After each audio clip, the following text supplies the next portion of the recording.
hold together, I lift up, I give out. I pour light for our food supply, I irrigate crops with my mouth. It's a rare occasion that I just take in.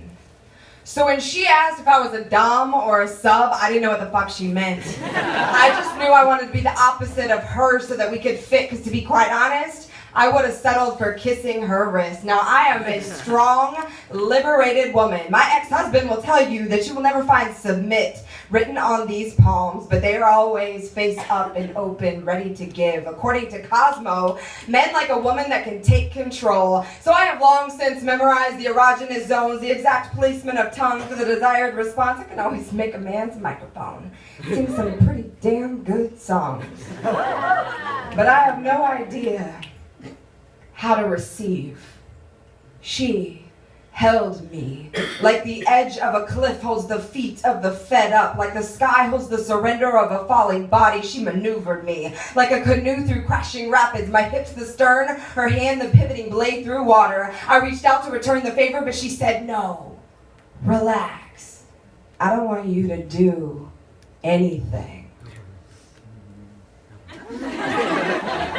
That's a move I don't know.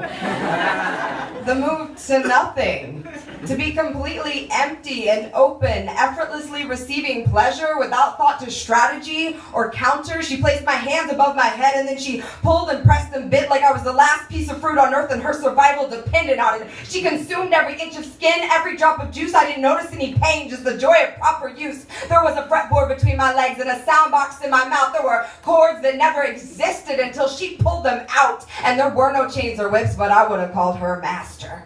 Not because I felt like I was less than her, but because I felt like she knew things about my body that I didn't. Like she'd been studying it 1,000 years and she deserved a fucking certificate. Like I was the eastern sky, I was the prayer mat, she was the goddess that had just conquered the last square of a turbulent mind. And then she asks me, how do you feel?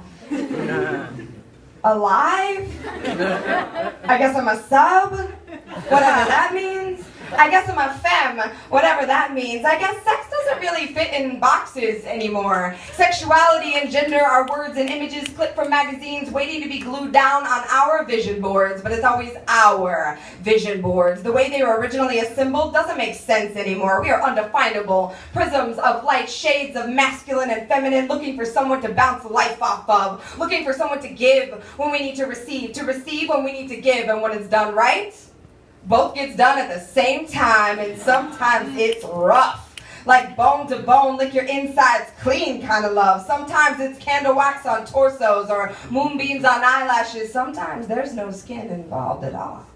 It's just being to being. Here, let me hold that soul for you. You've been drowning in labels for so long, you've grown tired of survival. Here's a moment of bliss, a moment of aliveness. All day long I expend. I hold together, I lift up, I give out. And sometimes I just take in.